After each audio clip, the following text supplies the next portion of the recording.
Ser podcast. Ya está en marcha la Seminci. El Festival de Cine de Valladolid ha inaugurado una nueva edición con Isabel Coixet y 3 adioses. Por aquí pasarán además Fernando Franco, Rafa Cobos y Judith Colell, entre otros, con sus nuevas películas.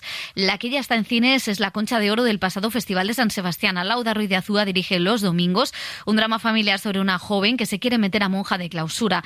La analizamos a fondo en este episodio, al igual que el Frankenstein de Guillermo del Toro, la película de Bruce Springsteen con Jeremy Allen White y la película de animación Decorado, que firma Alberto Vázquez. En 30 minutos os ponemos al día del cine y las series.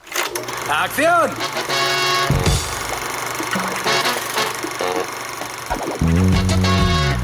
El cine en la Ser con Pepa Blanes.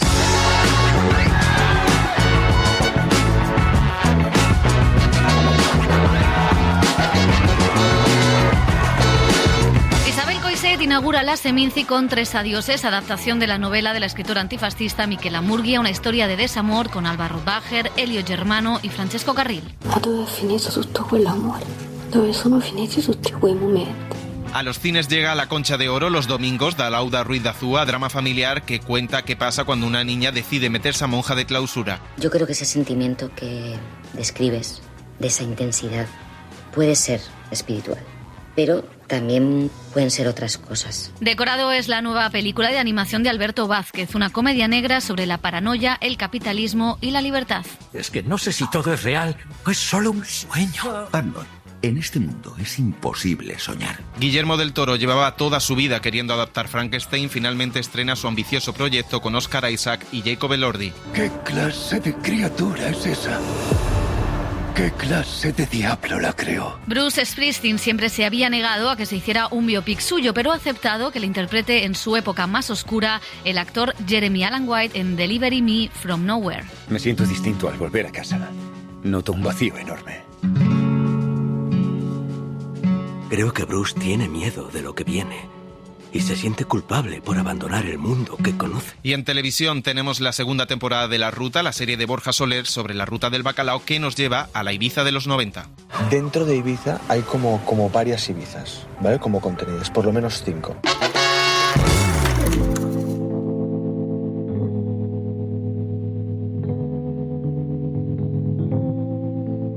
Sale, sale, risale, più fior di pelle. In cima a una montagna piena, piena di stelle. Scende, scende la sera, ma è così breve stasera.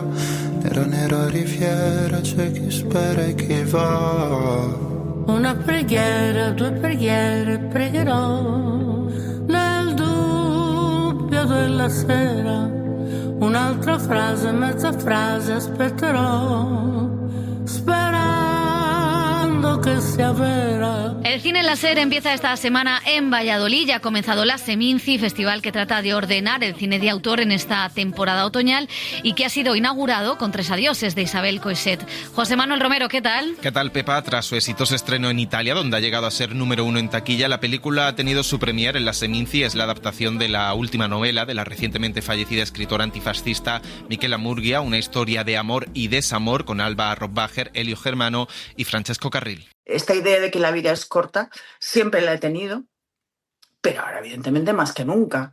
Y esa cosa de ocuparte de las cosas importantes, no que las estupideces que nos arruinan el día a día, pues no nos arruinen al menos el fin de la vida, ¿no? Y esas cosas, todas esas cosas, de alguna manera también están escondidas en la película. Hay muchas cosas escondidas y muchos detalles, ¿no? Y para mí esta cosa del huevo Kinder que tú lo abres y hay una cosa para un huevo Kinder / muñeca matrioska. Además de Coixet, habrá mucho cine español en esta edición de Seminci. Este sábado será el turno de Fernando Franco con Subsuelo, una oscura historia con ecos de tragedia griega que protagonizan Nacho Sánchez y Julia Martínez. Qué guapa. A ver qué haces. ¿Estás celoso o qué? Fabián se pondrá pesadito muchas veces, pero te recuerdo que es tu hermano. Mamá decía que había alguien removiendo cosas. Pues era él. Y a ver qué haces, ¿eh? Que esto no es solo cosa tuya. Ojalá lo fuera. Veremos también lo nuevo de los Dardenne, premio a mejor guión en Cannes, o The Mastermind de Kelly Reichardt. Ildikó Jedin, Adad Lapid y Vigan traerán sus propuestas más radicales a un festival que va a mirar a dos grandes conflictos de la sociedad, por un lado a Palestina y Gaza y por otro al colonialismo a través del debate sobre cómo el cine ha tratado a los pueblos indígenas. Seguiremos pendientes del día a día de la Seminci, pero ahora nos centramos en los estrenos de la semana que pasan por Cine Español. Los domingos es La flamante Concha de Oro de Alauda Ruiz de Azúa, una película sobre la familia donde una niña decide meterse a monja de clausura. Un reportaje de Elio Castro.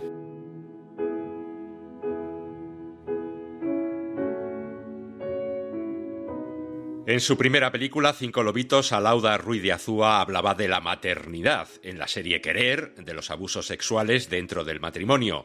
Ahora, en los domingos, la directora vasca vuelve a adentrarse en el universo familiar, pero para hablar, esta vez, de religión y de fe. Maite, como tú bien sabes, la fe es un regalo de Dios.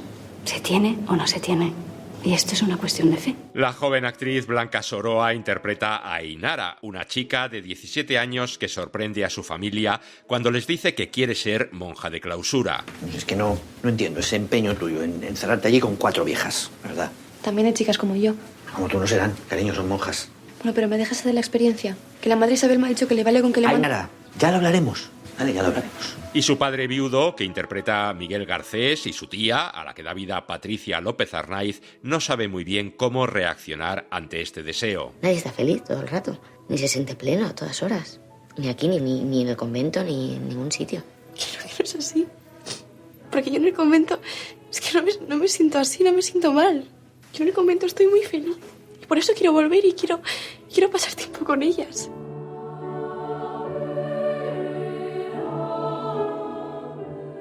El origen de la historia fue, según Alauda Ruiz de Azúa, un caso que ella misma conoció hace años. Hace muchos años, cuando yo era una persona mucho más joven, pero como 20 años o así, asistí un poco como de lejos a una historia de una vocación religiosa. Y en ese momento me pareció, yo creo que desde mi juventud, me pareció como muy fascinante, ¿no? Yo venía de una educación laica y de repente era ver a alguien tan joven que quería como renunciar a todo, ¿no? Yo lo veía como una renuncia, ¿no? Y siempre me resultó muy, muy fascinante y me interesó, pero también es verdad que sentía que era algo como muy complejo y yo en aquella época ni sabía ni si iba a hacer películas ni nada, ¿no? La directora presenta en la película todos los puntos de vista ante la insólita decisión de la adolescente. Si hablamos con la madre priora.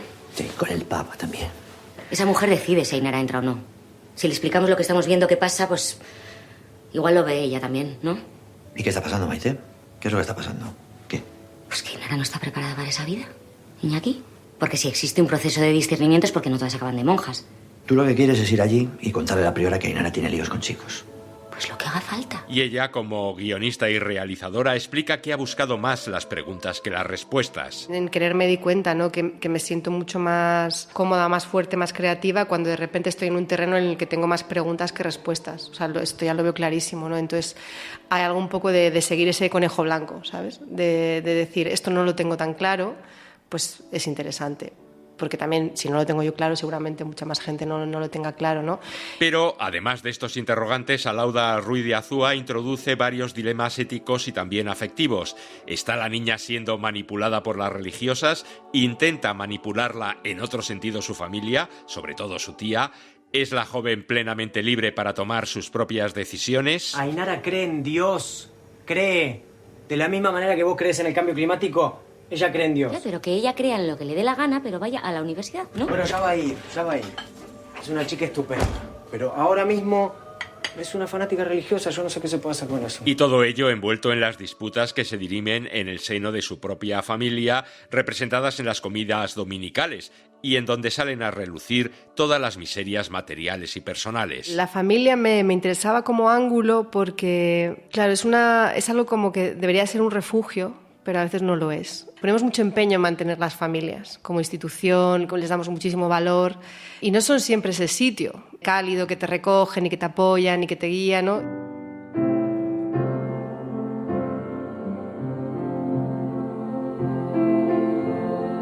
La cámara de la directora acompaña a los personajes y también a los espectadores en sus dudas y cuestiones que se plantean. A veces muestra situaciones incómodas o incomprensibles para muchos. Que no estoy confundida, tía. Es algo complicado, ya lo sé, pero es que no sé con qué compararlo, ¿no? ¿Cómo explicas tú el amor que sientes por el tío Pablo? O por Eneco. Si es que no puedes, que no... Que es muy difícil explicar eso. Es algo que tú tienes aquí dentro, que lo sientes. Un amor bonito y de verdad. Y que te hace sentir tan bien. ¿Cómo vas a confundir eso? Los Domingos ganó la Concha de Oro en el pasado Festival de San Sebastián y estará presente sin duda en la temporada de premios Los Goya, los Forqué y los Feroz. Una película que, una vez vista, genera conversaciones, discusiones y que permanecerá durante mucho tiempo en la memoria de los aficionados al cine. Todo el mundo va a llegar con una mochila a la película, con la mochila de su educación, de lo que crea, ¿no? En un tema así. Eso yo creo que lo hemos sabido siempre, ¿no? Pero bueno, yo creo que puede dar pie a una conversación más profunda sobre muchas cosas. Título de la película: Los Domingos.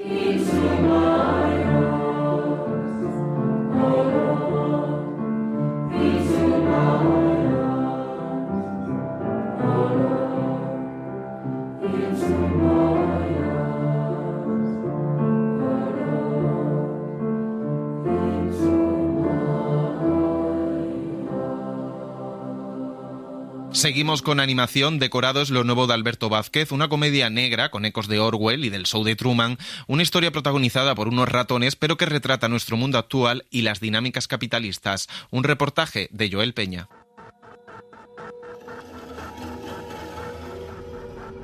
Aunque el animador y dibujante español Alberto Vázquez ha crecido como tantas personas siendo un chico Disney. Yo, claro, he crecido leyendo Don Mickeys, que eran unos cómics que había ahí como de Disney y tal, del Pato Donald, de Mickey Mouse. La mayoría de sus proyectos han seguido un rumbo muy distinto a los mundos de fantasía de la compañía americana. Y yo lo que hago es más bien una antifábula, como una antimoraleja, ¿no? O sea, yo busco que el espectador se quede, provocar unas emociones en él que a veces no son satisfactorias. Lo hizo en 2022 con la antibelicista Unicorn Wars, en la que convirtió ositos de peluche en soldados para retratar el sinsentido de la guerra, y lo hace en su nuevo largometraje que mantiene ese compromiso de crear obras de animación para adultos maduras, políticas e incómodas. Es que no sé si todo es real o es solo un sueño. Andor, en este mundo es imposible soñar. Decorado es su tercera película y nace del cortometraje homónimo estrenado hace ya una década. Su nostalgia y ambición narrativa y visual le han llevado a ampliar este peculiar universo a una historia más compleja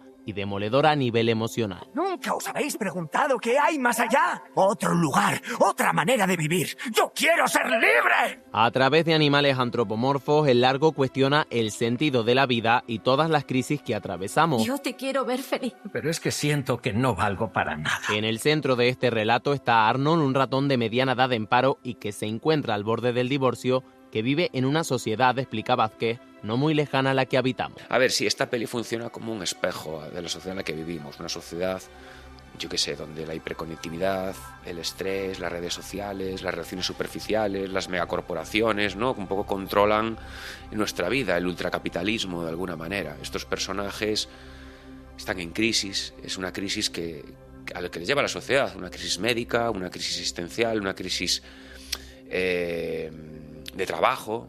Ellos viven casi en exclusión social, los van a echar de su casa. Un cuento fábula irónico que aborda las dinámicas de poder, el capitalismo o la marginación social y que también personifica la depresión para animar unas problemáticas que su creador tilda como universales. Y eso es lo que me gusta, o sea, no tienen un tiempo ni un lugar definido, sino que pertenecen a todas las culturas. Tú si ves esta peli, no sabes muy bien de dónde es.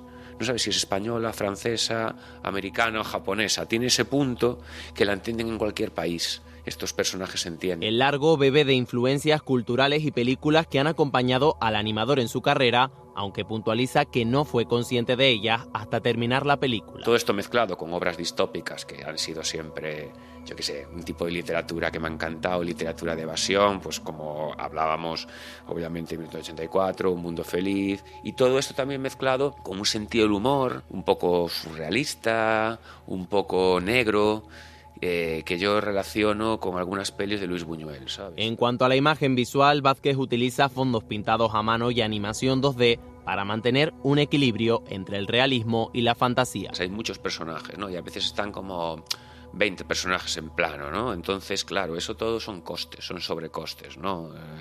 Cuanto más expandas, cuantos más mundo haya, cuantos más detalles, aquí hay como yo qué sé, todo está súper...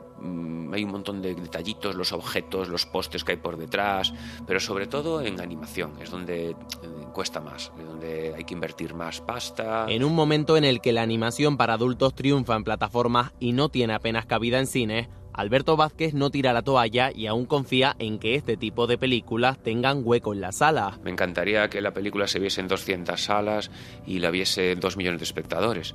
¿Qué te voy a decir? Me interesa que cuanta más gente la vea, ¿no? Mejor para mí, para historia, para película. Decorado es una película inmersiva que no renuncia a la oscuridad y que sitúa al público ante su propio espejo. No necesito objetos, solo dinero. ¡Qué materialista! Me fastidia ver a parásitos como tú. Para explicar que entre realidad y ficción todos vivimos en un decorado.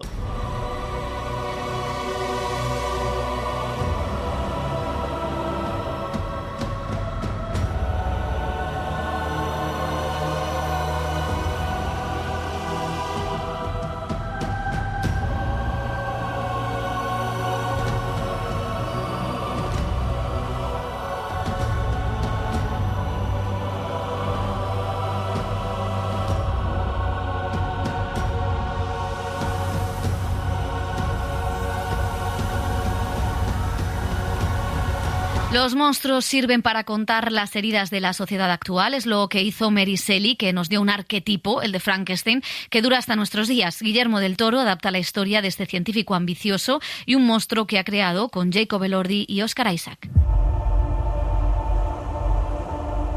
Guillermo del Toro lleva toda la vida esperando para hacer su propia versión de Frankenstein, el cuento gótico de Mary Shelley.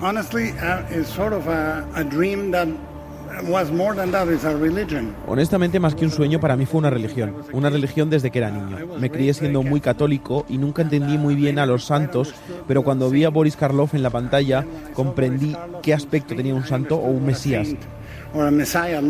Por fin ha hecho realidad su sueño artístico más ambicioso, se ha hecho esperar porque necesitaba la tecnología y el dinero necesarios, Netflix se lo ha dado, pero también porque desde una perspectiva personal ahora ha mirado desde otro lado esta historia.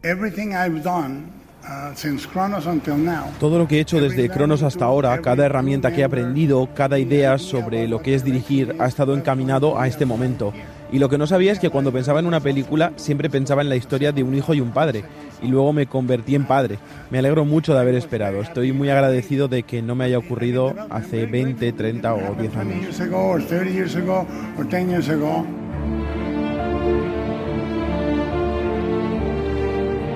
Toda la obra del autor mexicano, de hecho, se alimenta de las cuestiones que plantea esta versión del mito de Prometeo, desde la oscarizada La forma del agua hasta su versión de Pinocho. Parte de lo que les contaré es un hecho. Parte no.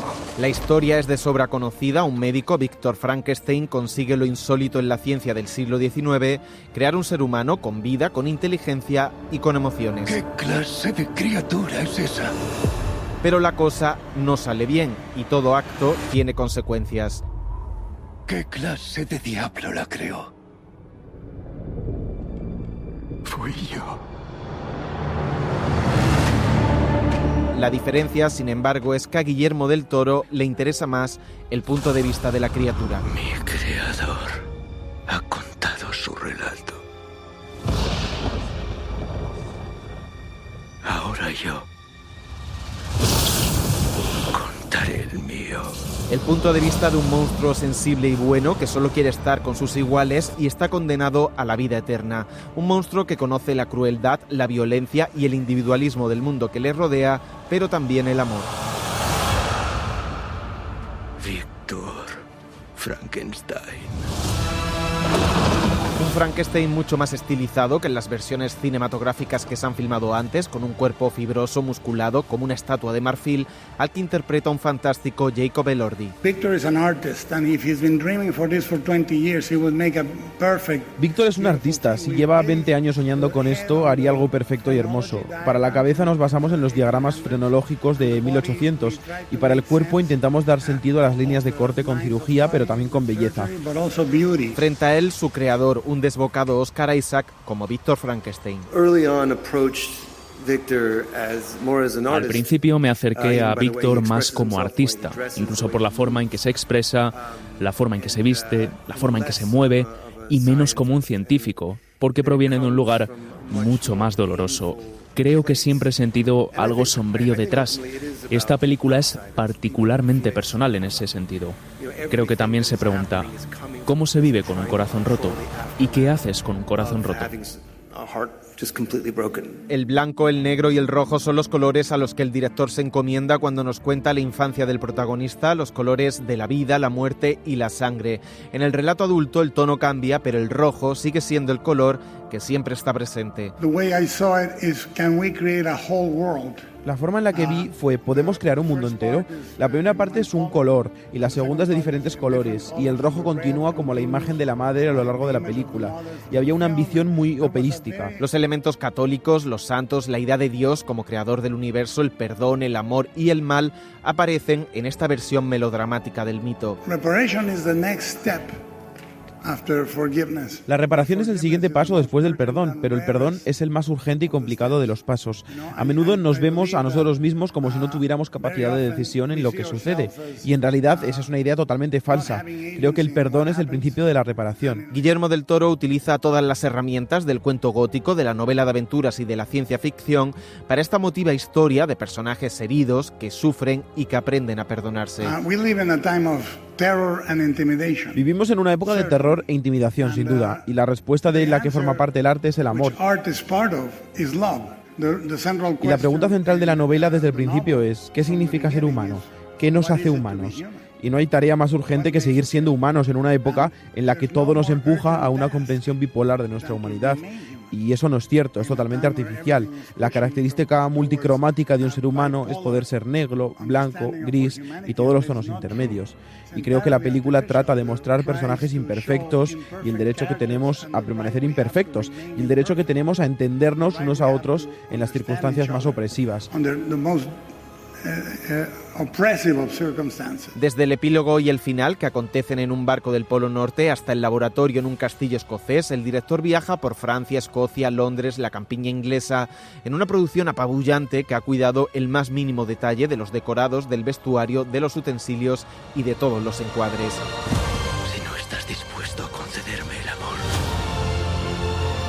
Mia Goth, Christoph Waltz y Felix Kammerer son los personajes secundarios en torno a esa dupla de Frankenstein y el monstruo. Una dupla con la que Guillermo del Toro se pregunta qué nos hace humanos, pero sobre todo, qué nos hace convertirnos en monstruos. ¿Quién crea y genera los monstruos? En una fábula profundamente romántica y conmovedora. Ahora, huye.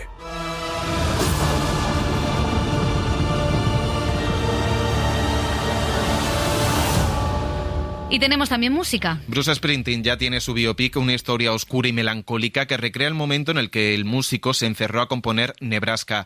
Jeremy Allen White se ha convertido en el boss en esta película sobre nuevas masculinidades y salud mental.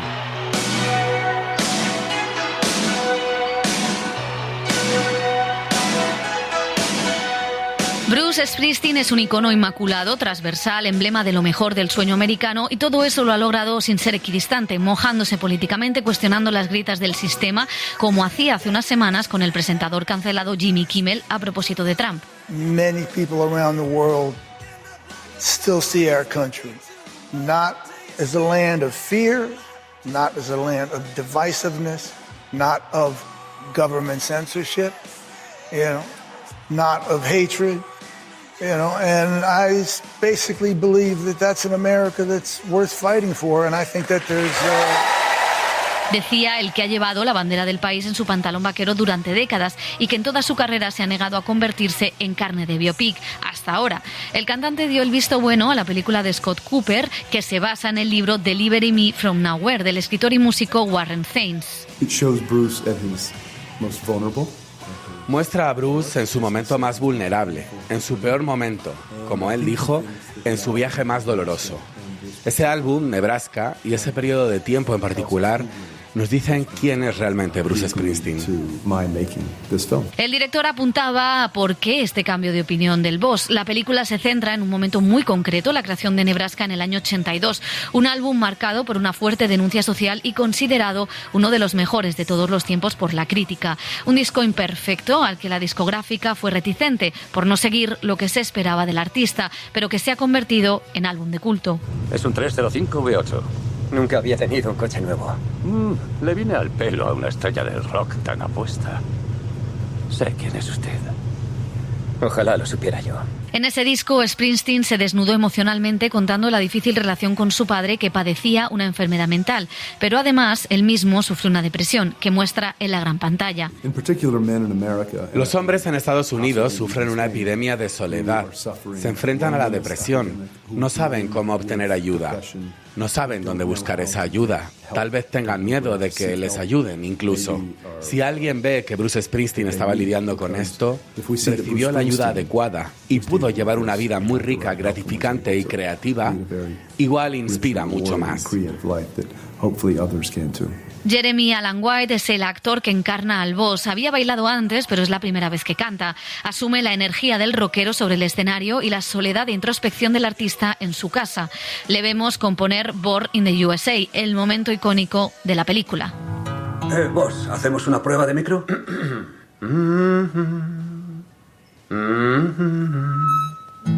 ¿Cómo lo ves? Suena correcto. No tiene que ser perfecto. Quiero que parezca que estoy solo en la habitación. Vale. Vamos a probar. El film revela un dato curioso para los cinéfilos. El título de esa canción, que es de historia de la música, se lo robó a Paul Schrader. El guionista de Taxi Driver le mandó un guión sobre los veteranos de Vietnam con ese título para ofrecerle un papel al músico, que no solo rechazó, sino que aprovechó para convertirlo en canción.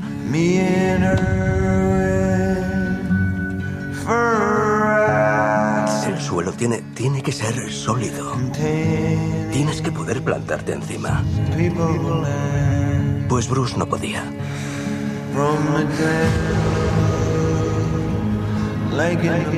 Bruce es un hombre que arregla cosas. Y lo que está haciendo con este disco es arreglar el agujero del suelo. Acostumbrados como estamos a relatos sobre músicos que hablan del éxito, de adicciones, de rupturas amorosas, de peleas con las discográficas, esta historia nos muestra otro modo de estar en la música, donde el miedo al fracaso, a lidiar con el éxito o a la libertad creativa son temas presentes, pero además aparecen otros, como la salud mental, algo que el actor ya había tratado en su papel más conocido, el del cocinero de la serie The Bear. En el entorno en que Bruce creció en la década de los 80 en Nueva Jersey y en el noreste de los Estados Unidos, creo que no era nada fácil pedir ayuda. Ahora hemos aprendido a poder comunicar cómo nos sentimos, a hablar de ello con nuestros seres queridos, a hablar de nuestras relaciones también. Espero que la gente que admire a Bruce, como yo, pueda ver en esta película lo valiente que fue, especialmente en esa época y en ese entorno, escuchar a las personas que se preocupaban por él y buscar ayuda profesional, porque sentía mucho miedo, muchas dudas y estaba perdido. Si hay gente que pasa por esos momentos, espero que la película pueda ayudarles, que puedan sentirse más cómodos viendo que se puede hablar de este tipo de cosas.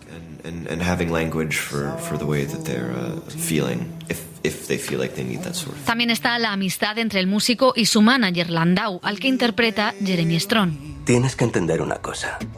Esto no va sobre nosotros. No va sobre las listas. Va sobre Bruce Springsteen. Y estas son las canciones en las que quiere centrarse ahora.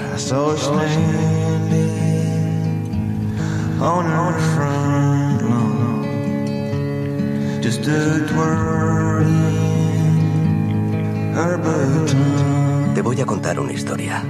Cuando Bruce era pequeño, había un agujero en el suelo de su habitación. Una relación de amistad, de amor entre dos tipos, poco habitual en la industria de la música y poco retratada en el cine. Es raro en el cine actual ver a dos hombres tener una relación tan amorosa y amistosa y llorar y mostrarse a sí mismos en momentos extremadamente vulnerables. Muchos actores tienen miedo de mostrar esto porque les hace parecer débiles. O supongo que los cineastas no creen que a la gente le importe la relación entre dos hombres. Pero la relación de Bruce Springsteen y Jon Landau ha durado 50 años. Un retrato que muestra que algo está cambiando en el relato de los hombres en el Hollywood actual, además de ver cómo la estrella del rock expresa sus sentimientos. Bruce is like representative of all men or masculinity in general. No quiero decir que Bruce sea como el representante de todos los hombres o de la masculinidad en general. Sin embargo, lo admiro mucho como hombre. Creo que porque se permite ser vulnerable y honesto. Fue muy honesto conmigo desde que empezamos a pasar tiempo juntos para este papel. Compartió conmigo momentos en los que me habló de cuando fue a terapia por primera vez. Me contó un ataque de pánico que tuvo en una feria del condado cuando conducía a través del país. Y creo que el ser capaz como hombre, especialmente un hombre mayor, tan honesto, sobre esas épocas tan difíciles de su vida, muestra que tiene una hermosa masculinidad a la que yo aspiro. There's some beautiful sort of masculinity there that I aspire to, you know. Una película que evita los grandes momentos épicos y que prefiere centrarse en la intimidad del artista, en su creatividad y su melancolía, y que refleja cómo Springsteen es la conciencia de América, esa que tanto se echa de menos.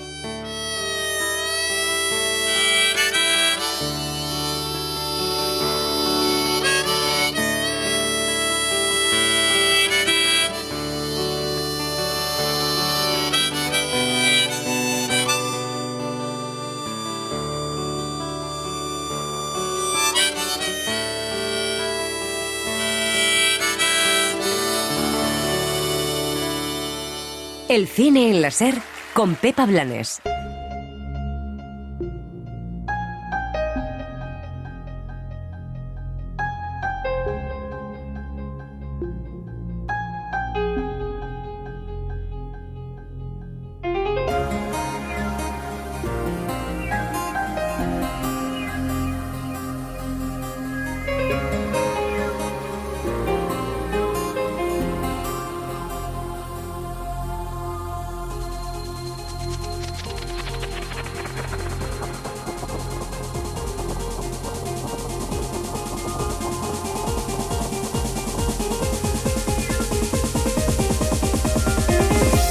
En televisión, esta semana volvemos a tener muchos estrenos españoles. Vuelve La Ruta, la serie de A3 Player. Cambia el bacalao de Valencia por Ibiza en esta segunda entrega. Dani Garrán, ¿qué tal? Hola, Pepa. La serie, creada por Borja Soler, Roberto Martín Maiztegui y Clara Botas, vuelve a jugar con los saltos temporales y nos lleva a la Ibiza de los 90 y a la de los 70, a la de la fiesta y los DJs, pero también a la Isla de la Libertad para los extranjeros, de los hippies y de la especulación urbanística. Alex Moner, Carla Díaz, Irene Escolar y Marina Salas son los protagonistas de este volumen 2, que se estrena con capítulo semanal en A3 Player. Después de este hotel vendrá otro y otro más. Esto es lo que siempre has querido, Manuel. La Ibiza de la jet set, de los ricos. ¿Sabéis qué es lo que más me gusta de esta isla? Que aún no existe. Así que nos la tenemos que inventar. Ya se ha estrenado en Disney Plus la primera serie de Pantomima Full, el dúo cómico formado por Robert Bodegas y Alberto Casado, que han triunfado en redes con sus vídeos cortos. Se llama Entrepreneurs y es una comedia sobre un grupo de empresarios snob, una historia que cuestiona la meritocracia y critica la obsesión por la productividad en el trabajo. A través de los fundadores de un coworking, un millonario ocioso y un autoproclamado gurú del emprendimiento, se ríen del coaching o de las nuevas técnicas de liderazgo. Robert Bodegas y Alberto Casado son los protagonistas junto a Aura Garrido. ¿Dónde es más fácil arrancar un business guapo? ¿En una oficina triste a la luz de un fluorescente? ¿O en el centro de la ciudad, echando un fútbol o con gente creativa, en un sitio guapo, petado de neones, fluorescentes, puffs?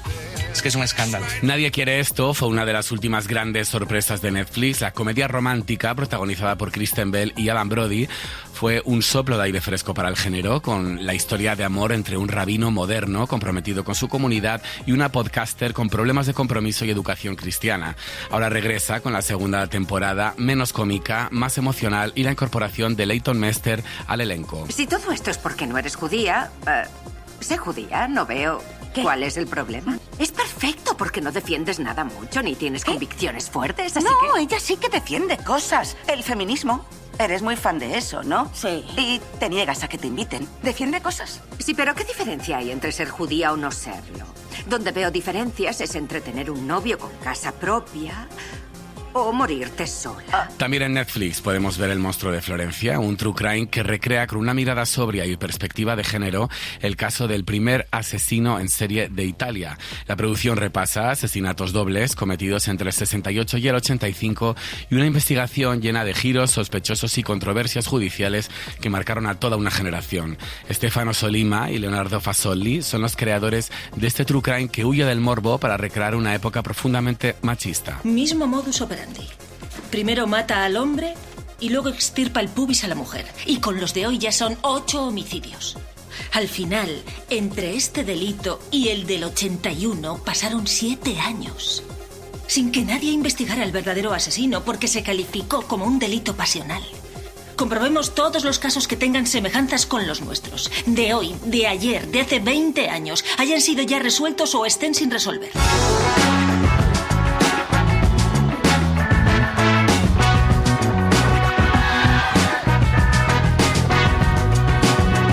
Terminamos el cine en la SER con Pere Portabella, uno de los cineastas más importantes de nuestro cine. Informe general, fue un documental básico para entender el antifascismo español. Gracias a todas y a todos. Volvemos la semana que viene. Adiós. Yo creo que el reformismo ha liquidado, ha eliminado al búnker en cuanto búnker histórico, al franquismo histórico tradicional. Pero en cambio hay una renovación de este búnker en nuevas formaciones sociopolíticas que evidentemente sobre ellas no ha podido ir. Y son desde esta base es donde se intentará reestructurar un cierto continuismo o una cierta modernización del franquismo. El cine en la SER con Pepa Blanes. Para no perderte ningún episodio, síguenos en la aplicación o la web de la SER, Podium Podcast o tu plataforma de audio favorita.